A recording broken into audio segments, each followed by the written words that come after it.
with the collapse of the finance bill. And eventually, when we rescued the revenue-raising measures that were in the finance bill of 2024, at the beginning of December last year, we have only had about 5 months to be able to realize the revenue projections that had been envisaged as we prepared the budget estimates for the last budget of the 2024-2025 financial year. Honorable Speaker, we are fortunate that this year, Honorable Speaker, we are starting off at a time when our economy is not doing very badly as it were before, and there are less disruptions, Honorable Speaker, to our economy.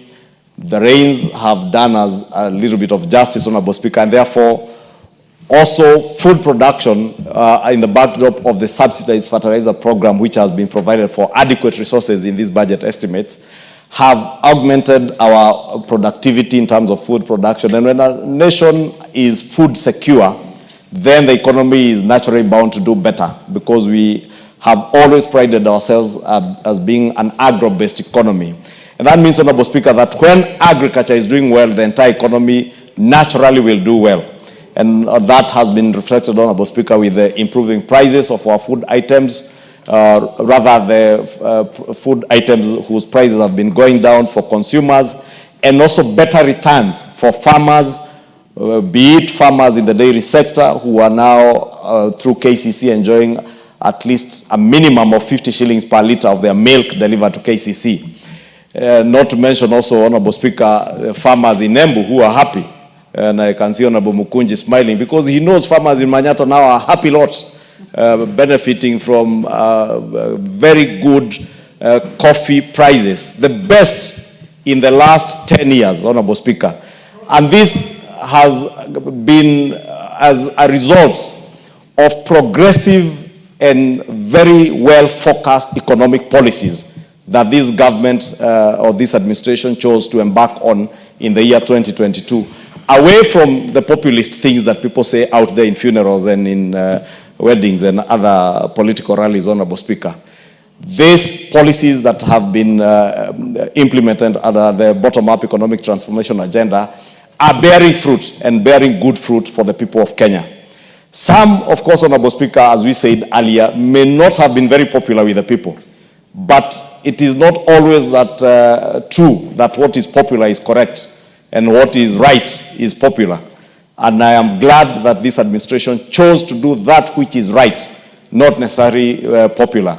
But the popularity of those policies now can be seen, Honorable Speaker, including the huge investment that has been made in the housing sector, Honorable Speaker, with the implementation of the housing agenda in this country. Many people doubted whether this would be a reality, but with the continuous handover of completed units, the 1,200 units in Mukuru, Honorable Speaker, caused a huge frenzy in the country, because many people were made to believe by naysayers that the housing agenda would never be, and you would never see those houses. And people believed that those houses were being built for a select few, and probably expected that these members of parliament, governors, ministers will be owners of those houses. Today, we have seen Mama Samakis in Homa Bay, Mama Mbogas in Kisumu, border riders and hawkers in Nairobi, in Mukuru, being owners, proud homeowners, Honorable Speaker. And there is no greater dignity that we can give to our people other than giving them the opportunity to become homeowners and become economically stable, Honorable Speaker. Honorable Speaker, this budget estimates, Honorable Speaker, come with revenue projections, including A&A, or appropriations in aid, that are to the tune of 3.3 trillion shillings. And to be precise, 3.316.9 billion, or 3.3 trillion, Honorable Speaker. And that constitutes about 17.2% of our GDP. On the other side, Honorable Speaker, we have expenditure estimates of 4.239.9 trillion, or 4,239.9 billion. That's 4.2 trillion. That tells you, Honorable Speaker, ahead of anything else, you're already in a deficit of close to 876 billion. And that constitutes, again, a fiscal deficit of about 4.5% of our GDP in the next financial year. Honorable Speaker, I'm mentioning these figures because it's important, even as we embark on what the Speaker this afternoon has read out to us in his communication on a mediation process with our colleagues in the Senate on the division of revenue, that we mediate. And I want to take this opportunity to implore on the governors, our senators, that even as we go into that mediation process, we bear in mind the kind of figures we are talking about. Because it's very easy, Honorable Speaker, to throw around figures of 480, 500 billion and say this is what should go to the counties. Now, I've just said this afternoon, Honorable Speaker, in an interview with one of our media stations, that we all support devolution. And we support devolution and would all want to even see figures to the tune of 600-700 billion at one point in time going to our devolved units in the counties. Even as we call for accountability on how that money is utilized in our counties. Because again, a lot of this money is being looted in the counties, Honorable Speaker. And we must also, as we devolve money, ask our county governors to be accountable of the monies that goes to them in the counties. Because it is one thing to demand for money, but it's a totally different subject to be accountable of that money, Honorable Speaker. There are counties in this country, Honorable Speaker, that year in, year out, for the last 10 years, Honorable Speaker, of devolution, 10 years plus, have benefited from huge amounts, hundreds of billions, but the people still languish in poverty with no health cover in their counties, Honorable Speaker, with no water, with no access through roads, Honorable Speaker, yet they have churned out governors year in, year out, and governors growing richer by the day. And you have seen even those who are being arrested protesting and burning cars of EACC because they do not want to be held to account. But we must tell EACC, DCI, and all other agencies, people must be held to account. If members of parliament are held to account over NGCDF that they do not implement, but if there is an issue with your NGCDF, the headlines, the banners will be so-and-so member of parliament, so much money has been lost in your constituency because you are the member of parliament, yet you do not in any way implement the programs under NGCDF. What of county governors, Honorable Speaker, who are executive members of government and actually implement projects in those counties, Honorable Speaker, even with the rampant looting that is there? Honorable Speaker was saying that for us to be aware that with a budget deficit of 876, that's close to 900 billion shillings. It's only 23.9 billion short of 900 billion shillings. 4.5% of our gross domestic product. Then it means, Honorable Speaker, we must be careful what we commit to even now as we go into mediation. Because should we say that we will need to raise another 60 billion shillings to be able to raise 465 billion for our county governments, Honorable Speaker, it means that 60 billion has to go to increase this budget deficit from 876 to now 940 billion. That, Honorable Speaker, will mean that you have to borrow more. That borrowing comes to at a cost, not just to government, but also to the investing community or our business community, our traders who have to borrow and now compete with government, with our commercial banks, because government will go to borrow from the commercial banks. We will also, as business people, go to borrow from those banks, and therefore it becomes counterproductive. And that is why, if we have to manage our public debt, Honorable Speaker, we must be able to rationalize both our expenditure, even as we enhance our revenue-raising measures, Honorable Speaker. And I know we'll be speaking to our revenue-raising measures when we come to the discussion on our finance bill later this month, Honorable Speaker, in the course of this session. But, Honorable Speaker, let me also mention, because I've mentioned the figures that we have projected for, the overall figures in terms of our revenue projections and expenditure. For our county governments, Honorable Speaker, these revenue estimates, estimates have a figure which we have put in the division of revenue bill that we have sent to the Senate, and they amended to 465, and we put a figure of 405.1 billion. Honorable Speaker, that is not all the money that we are sending to our counties. Because there is usually this misconception that it is only the money that goes through the shareable formula, the vertical division of revenue, through the division of revenue, that goes to our counties. What we are sending to our counties is these 405, plus the additional allocations, another close to 70 billion shillings. In actual sense, it's about 69.8 billion. So if you aggregate the two figures, 405.1 and 69.8 billion, you are talking about almost 474 billion going to our counties.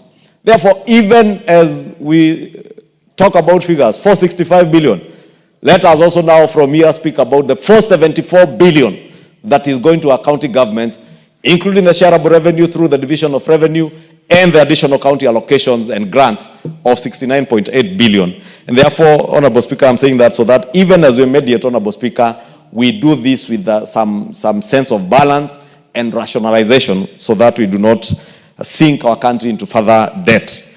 Honorable Speaker, again, in support of our judiciary, the Budget and Appropriations Committee has been very magnanimous in supporting other arms of government, because so much money is going to the executive, a lot of money is also going to the judiciary and also to Parliament, and the Budget and Appropriations Committee has been very rational in ensuring that the judiciary is also well-resourced to be able to actualize on delivery of justice to Kenyans, and they are allocating them about 27 billion shillings, part of which about 0.8 goes to the Judicial Service Commission, and 23.8 billion for recurrent, and another 2 billion shillings for development, to ensure that all the courts that are stalled around the country are also being, they're able to complete those courts, Honorable Speaker. Honorable Speaker, since I mentioned Honorable Nyikala was among the very diligent members who are in this House as the chair of the Health Committee, Professor Nyikala will tell you that part of the challenges that have bedeviled the Social Health Authority and implementation of Taifa Care has been inadequate resources going to the Primary Health Care Fund. Honorable Speaker, I am happy that in these estimates, I can now see that they include 13 billion shillings that are going to the Primary Health Care Fund, another 10 billion shillings going to the Emergency, Chronic and Critical Illnesses Fund, another 23 billion that goes to HIV, TB, and malaria-related global funds, and another 16.6 billion for the Universal Health Coverage Coordination, and another 10 billion shillings towards the support for national immunization efforts. I mention these figures, Honorable Speaker, because you know what has happened in the United States of America and the global funds that are coming from USAID, and we have made sure that we are now providing and resourcing our health ministry adequately to ensure that the programs under HIV, tuberculosis, malaria, and the coordination of the national immunization efforts do not stall because we are not getting money from our donor community, and that is why those amounts have been put there to ensure that that works. Honorable Speaker, in closing, Honorable Speaker, SHA, or the Universal Health Coverage under Taifa Care, is working.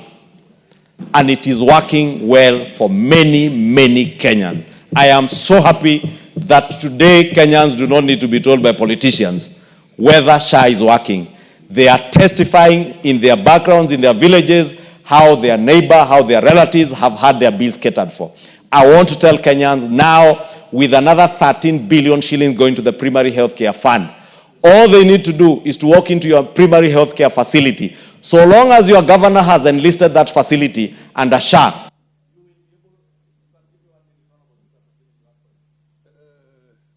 just give him. Honorable Speaker was saying, any governor who has enlisted at primary healthcare facility, be it a level 1, level 2, level 3 hospital, under the Universal Health Coverage or the Social Health Authority, any Kenyan within that locality can now walk into that dispensary, get treated, and go home without paying a single shilling or a coin, so long as your governor has enlisted. So Kenyans must ensure that governors have enlisted all their primary healthcare facilities. They are level 1, level 2, level 3 facilities, since this 13 billion is there up for grabs to treat you for free. For free, Mr. Speaker. Let me insist, for free in any healthcare facility. If you get an accident, Honorable Speaker, you have another 10 billion shillings going to the Emergency, Chronic and Critical Illnesses Fund to ensure that if I get an accident, I am enlisted under SHA, I will now get treated for an emergency, a chronic illness, for free again. in a dispensary or health center, level 4, that is enlisted under the SHA platform, Honorable Speaker. And with that, I beg to support and urge members to support these budget estimates, even as we look forward to considering the revenue estimates when the finance bill eventually is tabled before us by the Finance Committee. And congratulations to our Budget and Appropriations Committee for the good work and the huge effort that they put in ensuring that they have rationalized our expenditures with our revenue estimates to give us a product that will be good for our economy, even as we continue to grow our economy from the bottom up through the bottom-up economic transformation agenda. I beg to second. Honorable members, I now propose the question that this House adopts the report of the Budget and Appropriation Committee on its considerations